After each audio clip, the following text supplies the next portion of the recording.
The founder's nephew scraped my name off the patent wall on his first day.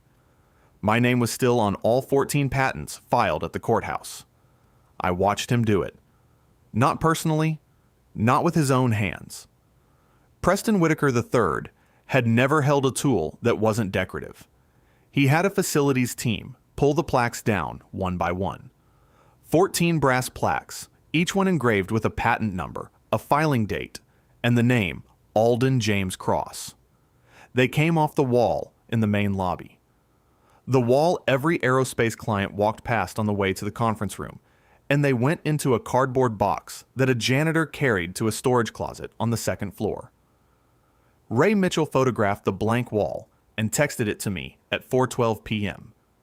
No caption. He didn't need one. That was day one of Preston Whitaker's tenure as Chief Innovation Officer, a title that had never existed at Whitaker Advanced Materials before his uncle George created it for him. A title that came with a corner office overlooking the manufacturing floor where my ceramic coating processes ran on 4 production lines, 16 hours a day, 6 days a week. By day 7, he fired me. 3:45 p.m. Preston's corner office. He didn't stand up when I walked in. His MacBook Pro was open in front of him, and he glanced at it twice while he spoke. We're moving in a new direction, Alden. Consolidating the innovation pipeline under a younger, more agile R&D team. 3 junior engineers, fresh perspectives, scalable IP strategy. We need to consolidate and streamline. He said consolidate twice in 4 sentences. I counted. Carol Davis, the HR representative, stood against the far wall holding a tablet she never looked at. Her eyes stayed on the floor.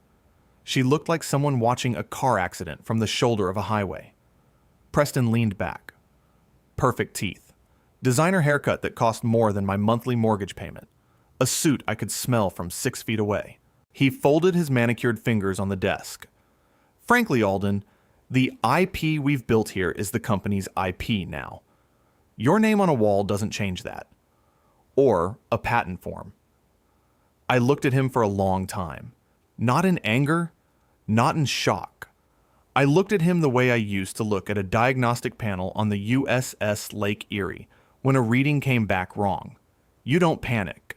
You read it again. You confirm. Then you act. I understand perfectly, I said. I picked up the one personal item on my desk. Margaret's photograph. The silver frame she bought at a craft fair in Savannah the year before her first diagnosis. I tucked it under my arm and walked out. I did not clean my desk. I did not ask questions. I did not raise my voice. Preston Whitaker had a Wharton MBA, a corner office, and his uncle's last name. He had not read my employment agreement. Not Section 9C, anyway.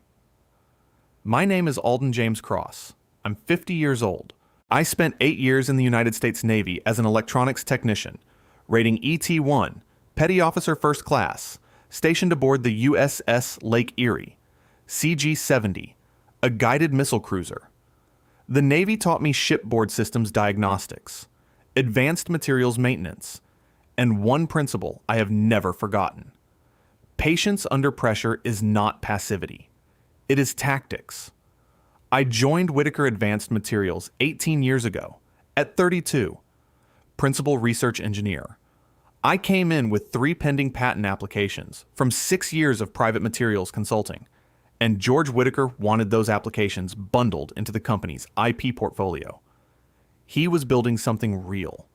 A 2-person materials lab he'd started in 1983 had grown into a company with 14 active patents, $165 million in licensing agreements with aerospace clients, and a ceramic coating process that reduced turbine blade erosion by 34%.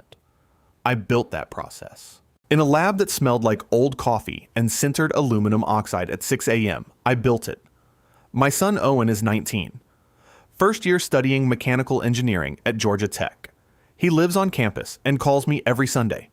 His mother, Margaret Ann Cross, née Harlow, was a high school chemistry teacher. She died of ovarian cancer 6 years ago. She was asleep when I came home from the lab at midnight, and she didn't wake up. Owen was 15. I have not spent a weekend away from that lab in 11 years. The one time I did, Owen's baseball state championship game, my phone rang 4 times before halftime. I answered twice. That's the kind of thing you carry. Not on your face, not in your voice. You carry it in the space between what you gave and what you missed.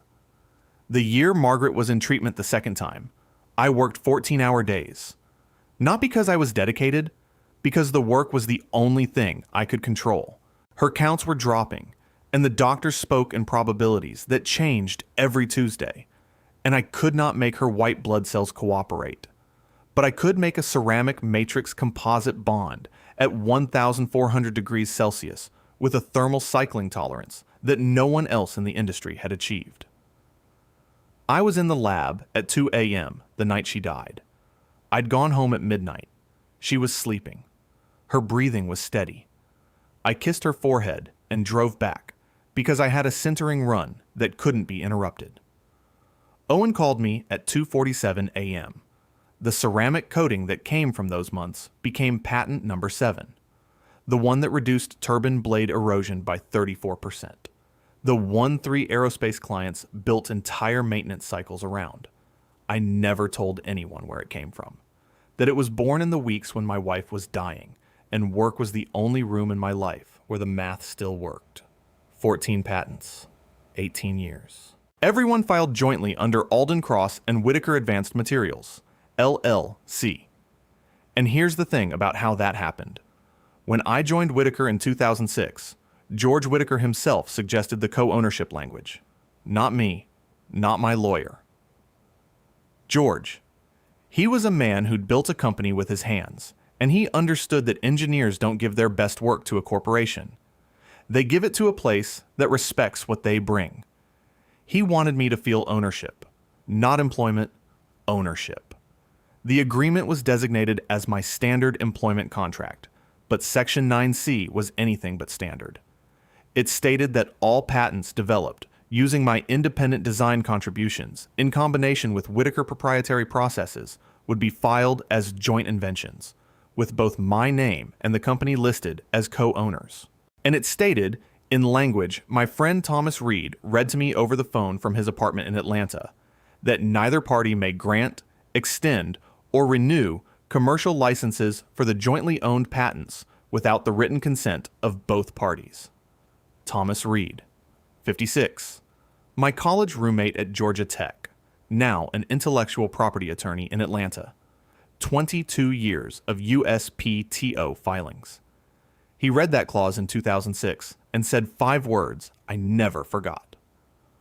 File it under your name. You can always assign it later. They never did.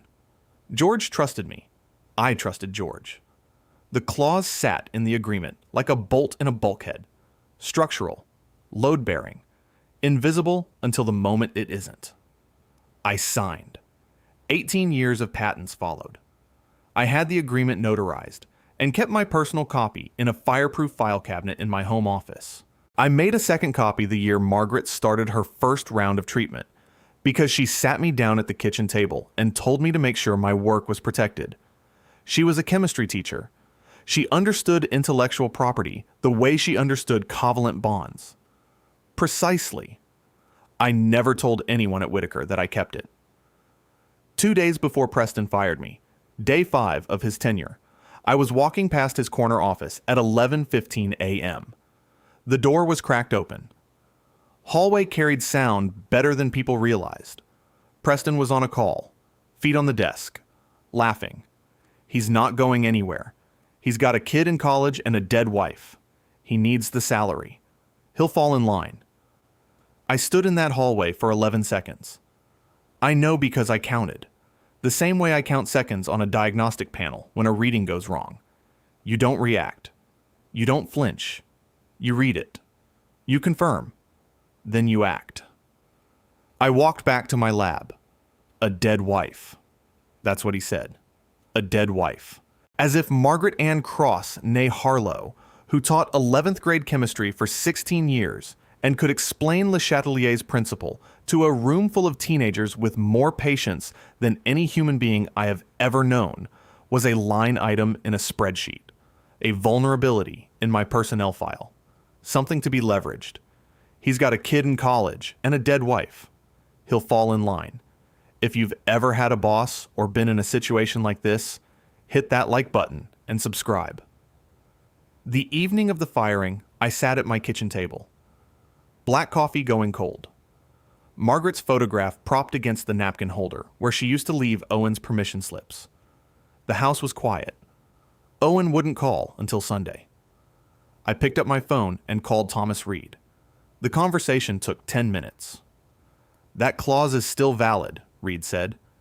His voice was the same voice it had been for 30 years. Calm, precise, not excited. Professional? Has been for 18 years. And if they terminated you today at 3:45 p.m., it triggered the moment that letter is formalized. Every one of those 14 patents is co-owned. They cannot license a single one without your written consent. I nodded at the phone. A habit. He couldn't see me. "I'll draft the notice tonight," he said. "Certified mail to Whitaker's registered agent. We'll have a timestamp by morning." "Thank you, Thomas." "Alden." A pause. Scraping a name off a wall does not scrape it off a federal filing. I hung up. Sat there for a while. Then I walked to the home office, opened the fireproof cabinet, and pulled the envelope. Manila. Heavy. The original 2006 employment agreement, notarized, Section 9C intact. My copy still smelled faintly like the copy shop off campus where I'd had it duplicated 18 years ago. Toner and cheap paper. Margaret had driven me there on a Saturday morning between her first and second rounds of chemo. She waited in the car with a crossword puzzle and a thermos of green tea. I held the envelope for a long time. Then I set it on the kitchen table next to the cold coffee and Margaret's photograph. Preston Whitaker III had a Wharton MBA, a corner office, and a team of 3 junior engineers who had never filed a patent, never operated a sintering furnace, and never held a ceramic sample at 1,400 degrees Celsius. He had his uncle's last name and his father's seat on the board, and the absolute certainty that a 50-year-old widower with a kid in college would fall in line. He had not read Section 9C. I had. If you've ever had a boss or been in a situation like this, hit that like button and subscribe. Day 8. 9:02 a.m. Thomas Reed sent the formal notice via certified mail to Whitaker Advanced Materials, registered agent. Return receipt requested. The notice cited Section 9C of my 2006 employment agreement, listed all 14 patents by number, and stated in clear, unadorned legal English that Alden James Cross, co-owner, was withdrawing consent for all active and pending commercial licensing agreements effective immediately. Reed also sent copies, via certified mail, to the licensing managers at 3 aerospace clients: Pratt & Whitney, Rolls-Royce, General Electric Aviation. The letters arrived by 11 a.m. 11 hours after my termination was formalized. Each letter said the same thing: that a co-ownership dispute existed, that under the terms of Section 9C of the original employment agreement between Alden James Cross and Whitaker Advanced Materials, LLC, and consistent with the restrictions on licensing authority established under 35 U.S.C. Section 262, no valid license could be granted, extended, or renewed without the written consent of both co-owners. That such consent had been withdrawn. That continued use of the patented processes under the existing licensing terms was, as of this notice, legally unresolved. Reed's language was surgical, not threatening, not emotional, just precise. The way a scalpel is precise. You don't need to swing a scalpel. You just need to place it correctly. $165 million in active licensing agreements. Frozen. Not canceled. Not voided. Frozen. Which is worse? Cancellation is clean. Freezing is uncertainty, and aerospace companies do not tolerate uncertainty. Their legal departments are built to eliminate it. Their procurement officers are trained to route around it. The moment those letters landed, 3 compliance teams in 3 different corporations opened 3 different case files and assigned 3 different teams of attorneys to evaluate exposure. I know this because I've worked with those clients for 18 years. I know how they operate. I know their review timelines, their escalation protocols, their tolerance thresholds. 30 days. That's what aerospace clients give you when a licensing dispute surfaces. 30 days to resolve it, or they begin transitioning to alternative suppliers. Not because they want to, because their contracts with the Department of Defense require uninterrupted supply chain integrity, and a co-ownership dispute on 14 patents covering ceramic coating processes used in turbine blade maintenance is not a footnote. It is a structural risk. 30 days. The clock started at 11 a.m. on day 8. I was sitting on my back deck when it started. Not waiting, just sitting. It was a Tuesday morning. Mild. The neighbor's lawn service was running a mower 2 houses down, and I could smell cut grass and hear a mockingbird working through its routine in the sweet gum tree by the fence. I had a cup of black coffee, hot this time, and I was reading a paper on next-generation thermal barrier coatings published by a team at MIT. Interesting approach. Wrong substrate assumptions. I made a note in the margin. My phone was on the kitchen counter inside. I had turned the ringer off the night before. I didn't know it at the time, but at 11:47 a.m., Sandra Bell opened the first of Thomas Reed's notices. It had been forwarded to her desk by the registered agent's office with a yellow sticky note that said, "Urgent, IP matter." She read it twice. Then she pulled up the 2006 employment agreement from the company's legal archive. The original. The one she had reviewed once, 12 years ago, during a routine compliance audit, and flagged as standard co-ownership language, no action required. She found Section 9C on page 11. She read it 3 times. I know what happened next, because Sandra Bell is a professional, and professionals follow process, even when the process leads them somewhere they don't want to go. She walked to Preston Whitaker's office at 12:15 p.m. She was carrying a printed copy of the notice and a printed copy of the employment agreement with Section 9C highlighted in yellow. Preston was eating lunch at his desk. Some kind of grain bowl from the place down the street that charges $19 for rice and vegetables. His MacBook was open to LinkedIn. He'd posted that morning. I heard about the post later from Ray Mitchell, who screenshotted it and sent it to me without comment. The post read, Day 8 of leading innovation at Whitaker Advanced Materials, already streamlining the R&D pipeline and building an agile team ready to own the future. Sometimes leadership means making the tough calls. Grateful for the opportunity to bring fresh perspectives to a legacy organization. Hashtag innovation, hashtag leadership, hashtag AgileRD, 43 likes. 12 comments. One from his father, Richard Whitaker. Proud of you, son. Sandra Bell stood in front of his desk and said, We have a situation. Preston didn't look up from the grain bowl. What kind of situation? Alden Cross has co-ownership rights on every patent this company licenses. His attorney filed a formal withdrawal of consent this morning. Our 3 largest aerospace clients have been notified. Preston looked up. That's a clerical issue. Legal can handle it. I am legal, Sandra said. And it's not clerical. It's contractual.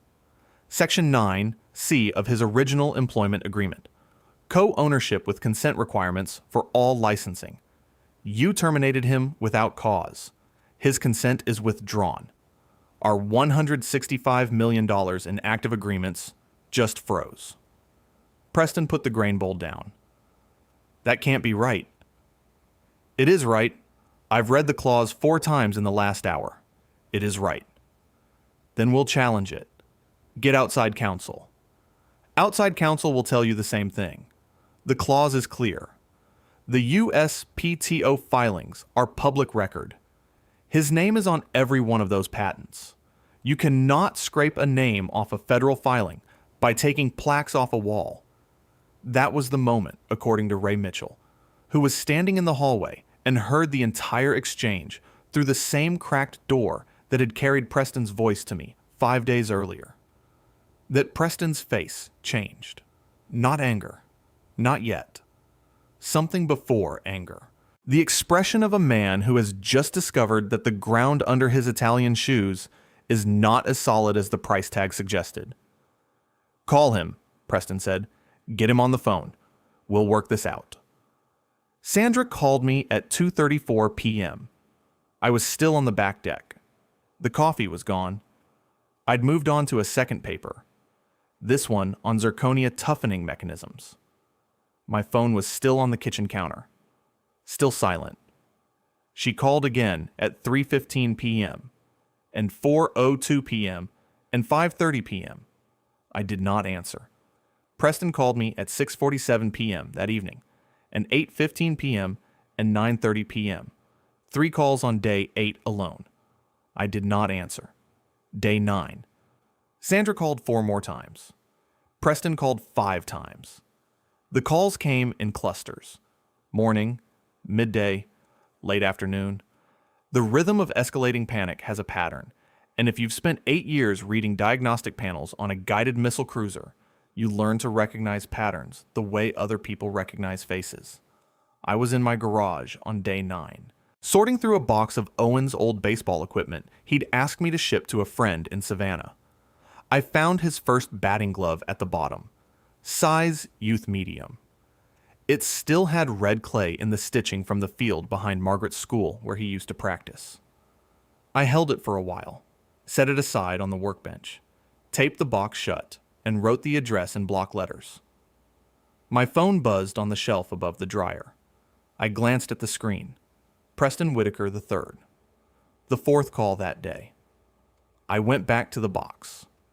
By day 9 afternoon, Sandra Bell had done what any competent general counsel would do when the situation exceeds internal authority. She called George Whitaker. The founder was at his home. She reached him at 4:15 p.m. I don't know exactly what she said, but I know George Whitaker, and I know Sandra Bell. And I know that when a 47-year-old attorney who has spent 12 years protecting a company tells the 71-year-old man who built it that his nephew just triggered a clause that could collapse $165 million in licensing revenue, the conversation is not long. It is not gentle. And it does not end with anyone feeling better. George called Preston that evening. Ray Mitchell heard about it from Preston's assistant the next morning. The word she used was volcanic. Preston's response, relayed through 3 layers of office gossip that reached Ray by noon on day 10, was that it was a negotiating tactic, and Alden will come around. He told his assistant to give it a few days. He did not understand. He had never understood. Preston Whitaker III understood leverage as a word you use in a Wharton case study. He did not understand it as a physical principle. Leverage is not volume. It is not speed. It is position. It is the quiet application of force at the correct point, and then you wait. You wait, and you let gravity do the work. Days 10, 11, 12, 13. I did not call back. I did not email. I did not text. I did not post on LinkedIn. I did not hire a publicist or contact a reporter or write a letter to the board. I went to the hardware store on day 10 and bought a new set of shelving brackets for the garage. I installed them that afternoon. Level. Precise. The way you do things when you have time and no one is rushing you. On day 11, I drove to the post office and mailed Owen's box. The clerk asked if I wanted insurance. I said yes. $200 coverage. She stamped it and handed me the receipt. I put it in my wallet. On day 12, a Wednesday, I cooked dinner for the first time in longer than I could remember. Nothing complicated. Pork chops, rice, green beans from a can. I ate at the kitchen table with the evening light coming through the window Margaret used to keep herbs on. The sill was empty now, had been for 6 years. I looked at it and thought about planting something there. Basil, maybe. She would have liked that. On day 13, Thomas Reed called. Not to strategize, just to check in. "How are you holding up?" he asked. "I installed shelving brackets yesterday," I said. He laughed. A real laugh. "You're going to be fine." "I know." Sunday came. Owen called. Right on schedule. He talked about his thermodynamics professor, a man named Dr. Caldwell, who apparently explained entropy using a metaphor about spilling coffee that Owen thought was brilliant. He talked about a girl in his study group named Sarah, who laughed at his jokes. He talked about the cafeteria's brisket, which he rated a 4 out of 10. Then he got quiet.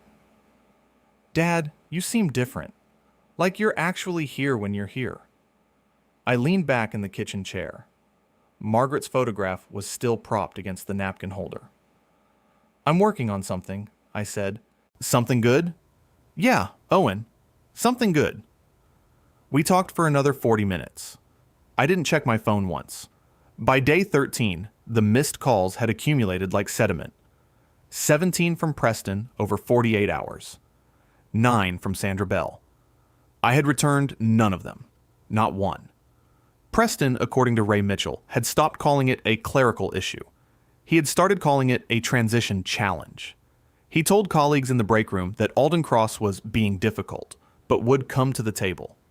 He said it with the same confidence he'd used when he said, "consolidate," twice in 4 sentences. The confidence of a man who has never been wrong because he has never been tested. But the aerospace clients were not calling it a transition challenge. They were calling it a material risk to supply chain continuity. Pratt & Whitney had assigned a 4-person legal team. Rolls-Royce had flagged the dispute in a weekly compliance briefing. General Electric Aviation had requested a formal status update by day 15, or they would begin preliminary discussions with alternative coating suppliers. 30 days. 22 remaining. On the evening of day 13, my phone rang one more time. 8:42 p.m. I was on the back deck again. It was cooler now. The Mockingbird was gone. City lights were coming on in the distance, and I could see the blinking red of a cell tower on the ridge 3 miles east. The same ridge Margaret and I used to watch thunderstorms roll over when Owen was small and thought lightning was God taking photographs. The screen lit up. Preston Whitaker III. Call number 17. I looked at it for 4 seconds. The screen glowed in the dark like a diagnostic panel with a bad reading. I pressed decline.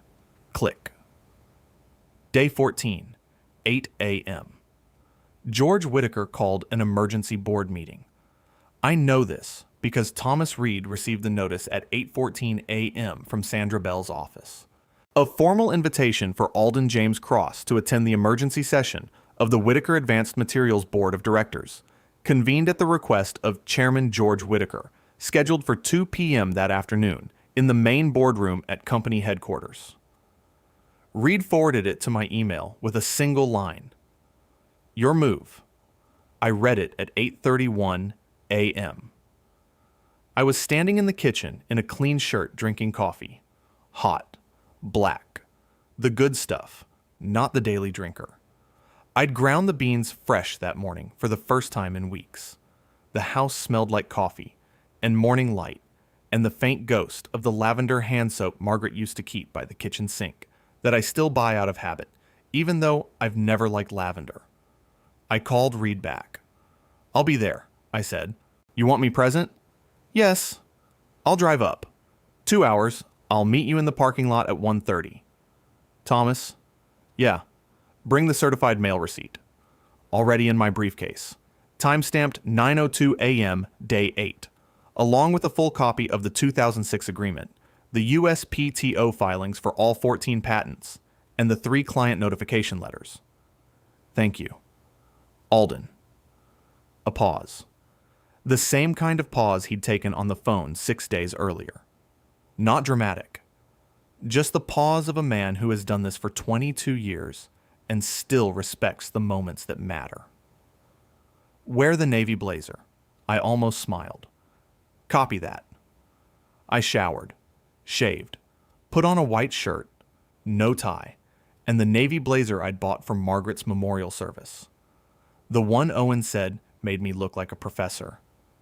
I picked up Margaret's photograph from the kitchen table and held it for a few seconds. Her eyes. The way she looked in that picture, taken at Owen's 8th birthday party, smiling at someone off camera, probably me, probably holding a cake. I set her back against the napkin holder. I'll tell you about it tonight, I said. I drove to Whitaker Advanced Materials for the first time in 14 days, the same route I'd driven for 18 years, past the gas station where I used to buy coffee on mornings when I'd run out at home, past the elementary school Owen attended before Margaret got sick the first time, past the copy shop off campus where I duplicated my employment agreement on a Saturday morning while Margaret waited in the car with a crossword puzzle and green tea. I pulled into the parking lot at 1:22 p.m. Reed was already there, leaning against his Accord, briefcase in hand. He looked exactly the way he'd looked at Georgia Tech 28 years ago, minus the hair and plus 40 pounds and a pair of reading glasses hanging from his collar. He shook my hand, firm, steady. You ready? He asked. I've been ready for 6 days. I know. That's what makes this work. We walked in through the front entrance. The lobby was the same.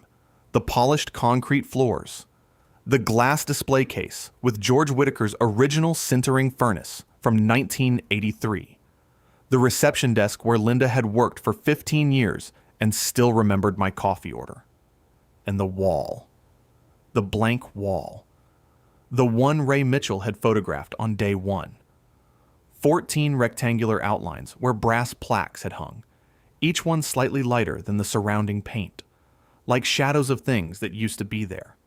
The ghost of my name, repeated 14 times, visible to anyone who knew where to look. I stopped in front of it for 3 seconds. Reed stood beside me. Neither of us said anything. There was nothing to say.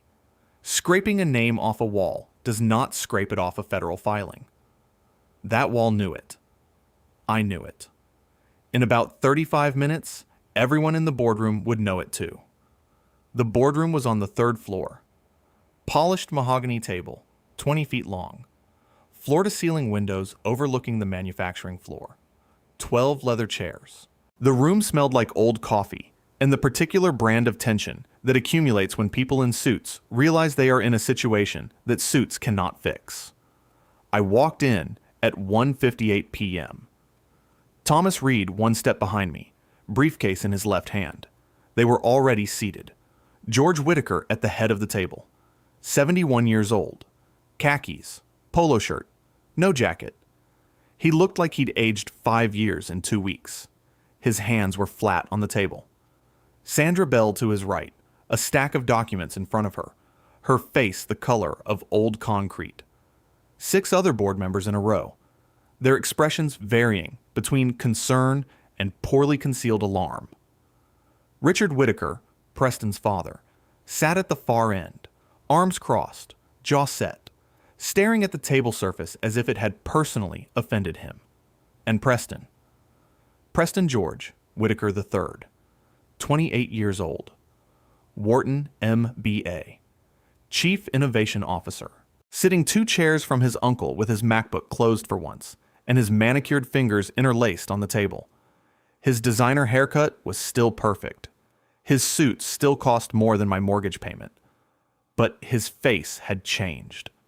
The performative confidence was still there, the way a coat of paint is still there on a wall that's cracking underneath. But behind his eyes, behind those perfect veneers, something was moving. Something he'd never experienced before. The slow, cold understanding that he might be wrong. He looked at me when I walked in. I looked back. The same way I'd looked at him in his office 14 days ago. The same way I look at a diagnostic panel with a bad reading. You read it. You confirm. There was an empty chair at the table. a folded card on the mahogany in front of it. I couldn't read it from the door. I walked closer. The card said, in printed letters, Alden Cross, co-owner, patents 1 to 14. Sandra Bell's handwriting, meticulous, even when delivering bad news. I sat down. Reed sat behind me against the wall, briefcase on his lap. He did not need to sit at the table. He was not a performer.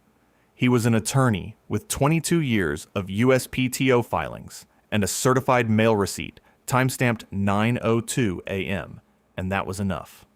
George Whitaker spoke first. Alden. His voice was quieter than I'd ever heard it. Not weak. Tired.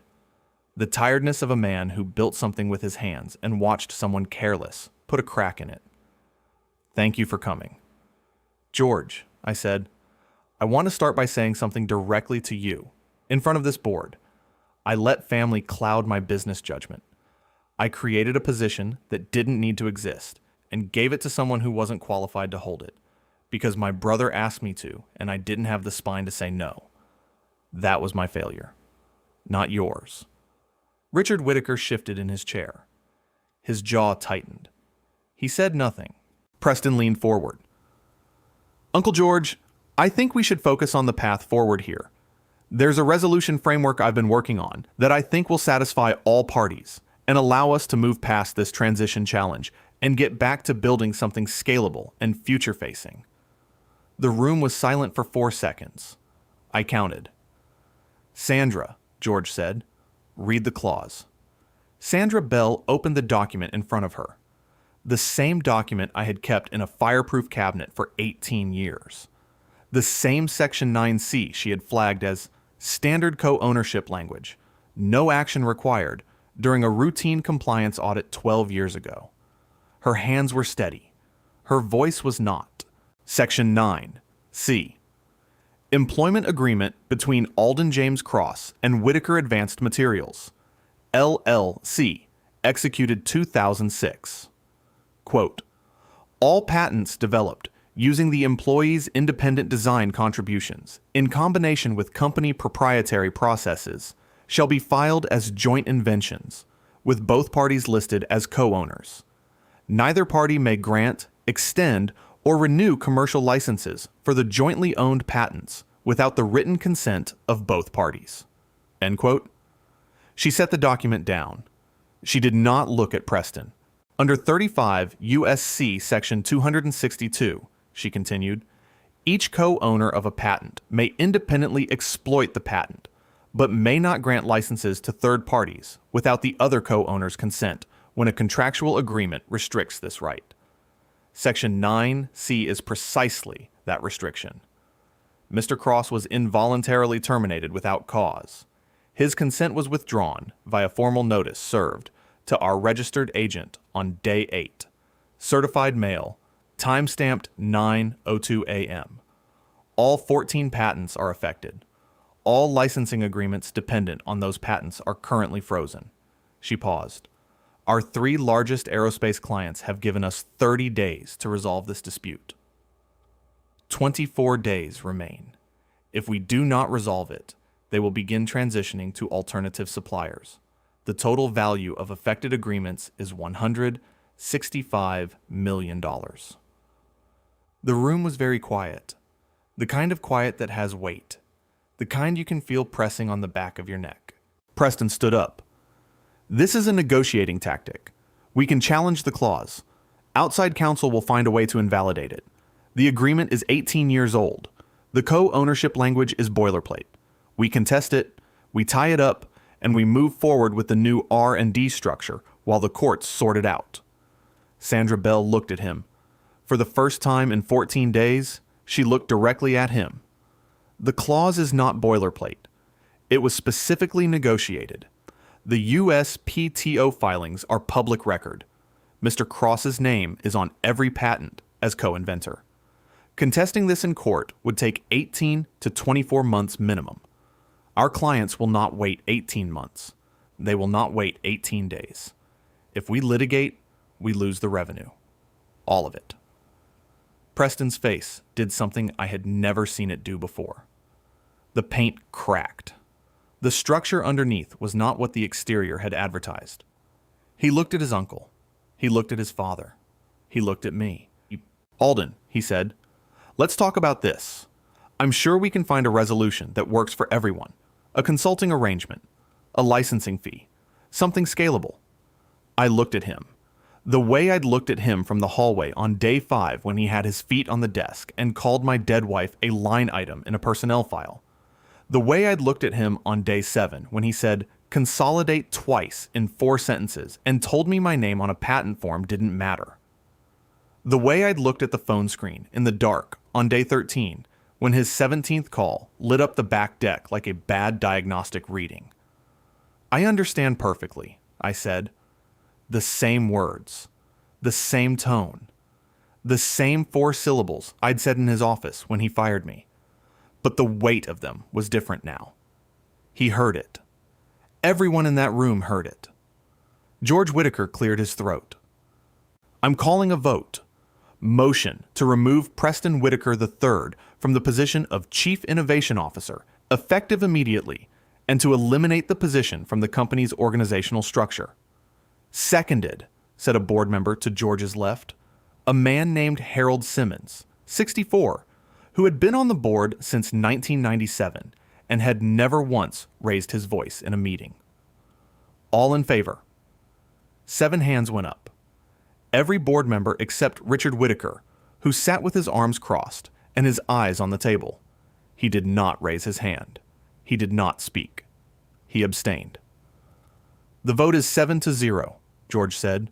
"Motion carries. Preston, your tenure is concluded." Preston stood there. His hands were at his sides. His MacBook was closed. His designer haircut was still perfect. His suit still cost more than my mortgage payment. But the man inside it had shrunk by several sizes, and everyone in the room could see it. 2 security officers appeared at the boardroom door. The same 2 who had walked me to the parking lot 14 days ago after Carol Davis stood against the wall holding a tablet she never looked at. The same navy blue blazers. The same polite, empty expressions. They were there for Preston now. He looked at his uncle. George did not look back. He looked at his father. Richard did not look up. Preston walked out between the 2 security officers. His Italian shoes made no sound on the carpet.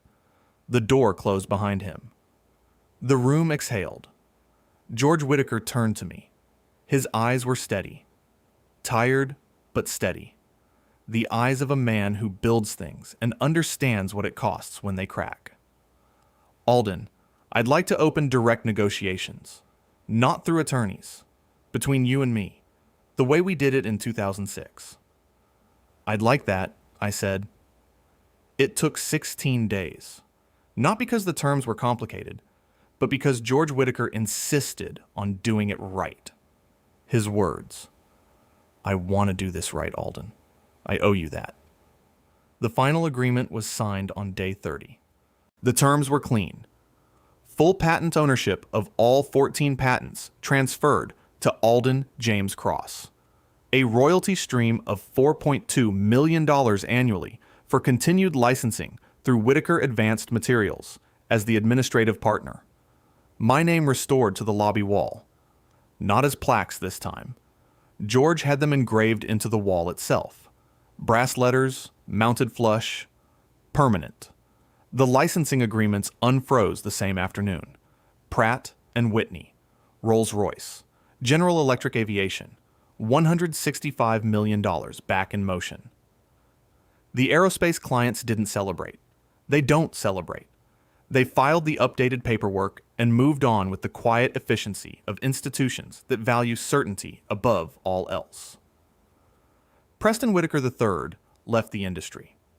Ray Mitchell told me he moved to Austin and started a podcast about leadership. Last he checked, it had 114 subscribers.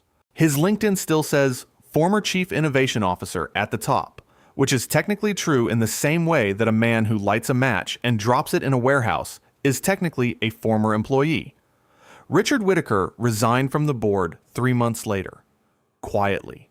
No statement. No farewell email. George accepted the resignation and did not try to change his mind. Some cracks don't mend. You just build around them. I never went back to the lab full-time. I didn't need to. The royalty stream gave me something I hadn't had in 18 years. Time. The thing I'd traded for patents and process improvements, and 2 AM centering runs while my wife was dying in our bed at home. I used it. I drove to Atlanta on a Saturday and took Owen to dinner. A steakhouse near campus he'd been talking about for months. He ordered a ribeye and told me about his thermodynamics final and the girl named Sarah, and a project he was designing for his materials science elective that involved, of all things, ceramic matrix composites. He didn't know I was listening to him describe a simplified version of my own patent number 3. I didn't tell him. I just listened. I ate my steak, and I listened to my son talk about the future, with the kind of energy that only exists when you're 19, and the world hasn't taught you to be careful yet. On the drive home, I stopped at a gas station outside Macon, bought a coffee from the machine inside. It was terrible. Vending machine coffee, the kind that tastes like it was brewed in a radiator. I drank it standing next to my truck in the parking lot, watching the sun go down behind a Waffle House across the highway. The sky was the color of a sintering furnace at 1,200 degrees. Orange, fading to deep red, fading to the kind of blue-black that only exists between day and night.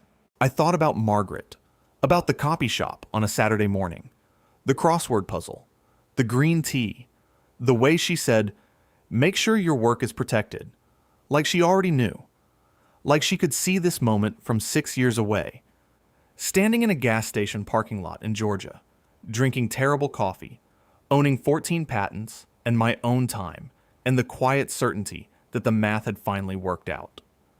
I finished the coffee, got back in the truck, drove home. The house was dark when I pulled in. I turned on the kitchen light. Margaret's photograph was still propped against the napkin holder. The fireproof cabinet in the home office was closed. The manila envelope was back inside it, next to the second copy she'd made me get. 2 copies. Toner and cheap paper and 18 years of patience. I poured 3 fingers of bourbon. The good stuff, not the daily drinker.